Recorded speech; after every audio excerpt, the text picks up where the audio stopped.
Good afternoon, it's Nicholas from Gandor Gaming, and today I bring you guys my OP07 Red Uta deck profile for y'all today. And I'm really excited because this is one of my favorite leaders to come out of OP06, and this leader is highly slept on. So if you don't know, this leader has the effect when attacking, trash one film type card from your hand, give up to one of your opponent's characters, minus 2,000 power this turn, add one Dawn for your Dawn deck, and rest it. So minusing not only 2,000 power to a unit, but ramping a Dawn every turn when you swing is a very, very powerful effect. And I think this leader is very underrated. I think Red Purple Law being the monstrosity that deck is the only reason I read Purple Uta is honestly just a slept on leader because and when you think Red Purple, you're only going to think of Law and maybe Luffy. Any other leader with that color scheme is just kind of forgotten, which kind of sucks because I actually think she has a really, really great ability. She ramps one every turn. Now, you do lose a card advantage when you trash a card, but by the time you get to 10 Dawn, you're just going off from there. And the idea is that you want to ramp fast enough to get to 10 before your opponent, and then just slam them down with the biggest monsters they ever seen, and just win the day there. So let's talk about it. But before we go into the actual deck list, let's talk about the honorable mentions. Now, there's a lot of red film cards I excluded from this deck, same thing with purple. But these are the three I really wanted to include, but ultimately just could not find space for. That being Zephyr, Kaney, and Barkadat. Sorry if I mispronounced her name. You just got to deal with it. So, first things first, Zephyr. He was actually in the build. I actually cut him out for a new card we got in OP07. He's actually really solid. He's a 7,000 attack body that on play minuses a Dawn, negate the effects of a face-up card revealed, then KO it, and it has 5,000 or less power. This card's actually really, really good into black because there's a lot of cards to prevent KOing, but because Zephyr negates the effects, he actually does KO things, and if you use leader ability with the Zephyr on play, basically you get to KO anything that's 7,000 or less power. This is a really, really good combination. The only issue is that most big monsters you want to deal with actually are 8,000 or higher. There's a lot of 7 cost characters that are 8,000, 9,000 power, and Zephyr actually just misses it with his effect, which really, really sucks. Not to mention he doesn't have a counter. Basically, he's the equivalent of the blue Borsalino. If you don't know, 7-drop Borsalino on play, bomb decks of 4 less cost character. Of course, in black, blue, Sakazuki, that was really good because you reduce cost on anything, so that card just killed anything on field, which is pretty solid. But we really don't have the ability to KO power as well as playing him down as that deck could. So, honestly, Zephyr is a really, really good card. I think he'll be played in other purple decks. But in our current build, I think he's just not good enough. Next thing we have is Kaney. She's a new blocker that began this set. Basically, she's a basic blocker, 3,000 power, 1,000 counter. On play, give it to one of your opponent's characters minus 2,000 power this turn. I actually think she's really, really solid, but with Red Purple Law being the best deck, you do not want to be playing a character with 0 power as a blocker. This card literally reads, waste 3 Dawn in order to get bomb deck and then play out body. If Red Purple Law was in a deck, I actually considered playing this. But honestly, because that deck exists, it kind of holds this card really, really well, so we're not playing her. Finally is Barkat, or Barrat. I don't actually know how to pronounce her name. She's actually really, really cool too. She's another blocker that has the ability on your opponent's turn to trash a card from hand to give it up to one of your leader or characters plus 2,000 in this battle. That's a pretty solid effect, but she runs into the same issue being a 3-cost 4K.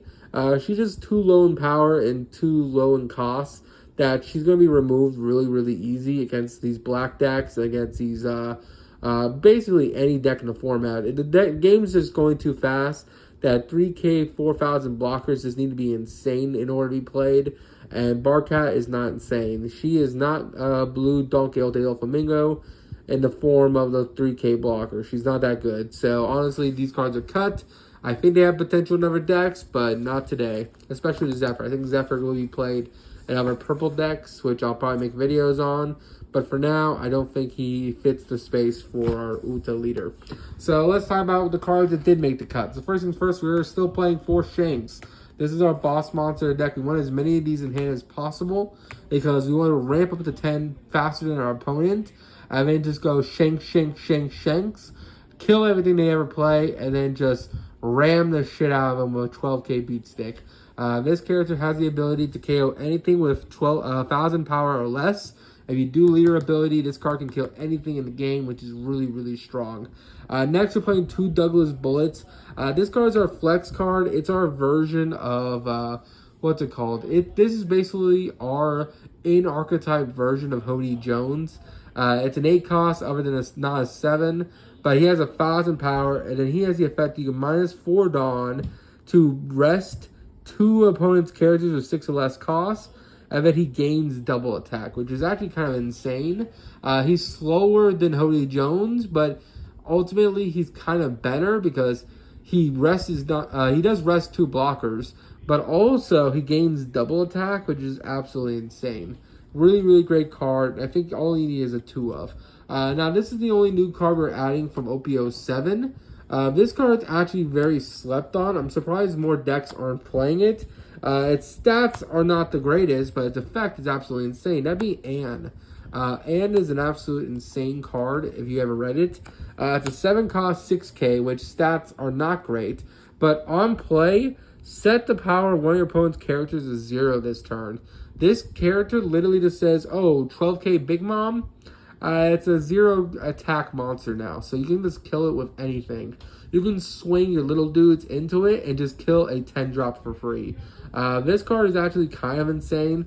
It's basically our mini version of Shanks, which I think if its stats were better, would just be a better card.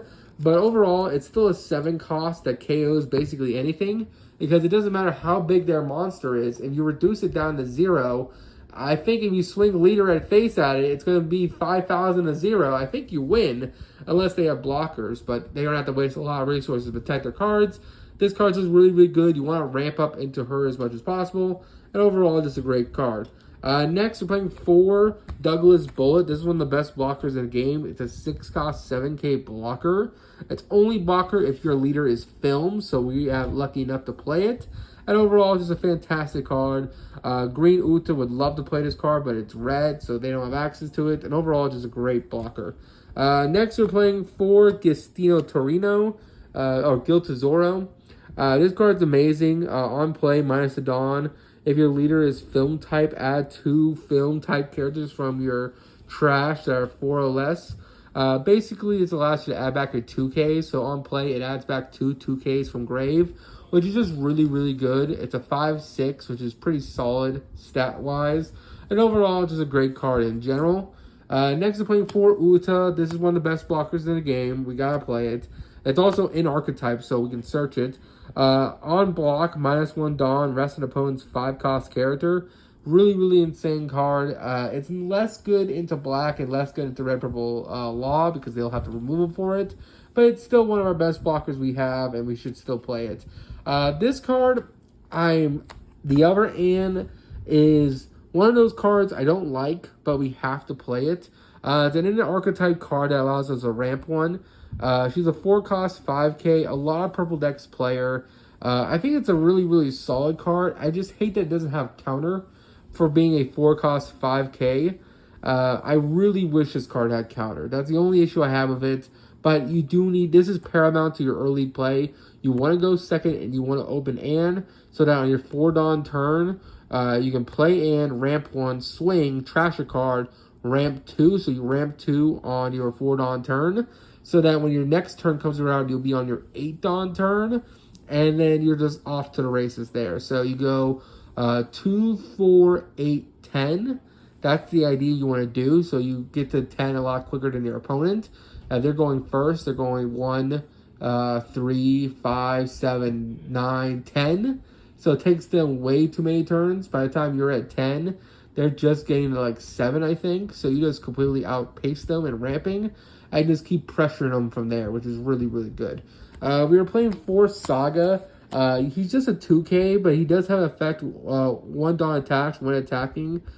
He gains 1,000 power until the end of the next turn. Then trash a film type character at the end phase of this turn. Decent card. We never actually play him, but he's just a 2K that's searchable, which is really, really good. And of course, because we are a film leader, we do have access to this guy. You probably know him from Red Purple Law. This is one of the best blockers for red. Shiria, I forgot his name, but he brought a shovel to bury your ass. Because this is one of the best blockers in the game. When attacking on block once a turn, this character's base power becomes the base power of your opponent's leader. So this guy can swing for 6 if your opponent is Whitebeard, which is kind of insane and just a really, really great card. Next, you're playing 4 Shiki. This is just another 2K, a really decent card. If we had a better 2K, we'd probably play it, but it's just another 2K. Next, you're playing 4 Monkey D. Luffy. This is our searcher. Look at the top 3 cards of our deck. Add 1 film type card from our deck to hand, which is pretty solid. Also, it's triggered just to activate the on-play effect, which means even if you hit it off life, you still get to search. And finally, we're playing 4 Benefista. This card's a staple in film decks. Literally looks at the top 5.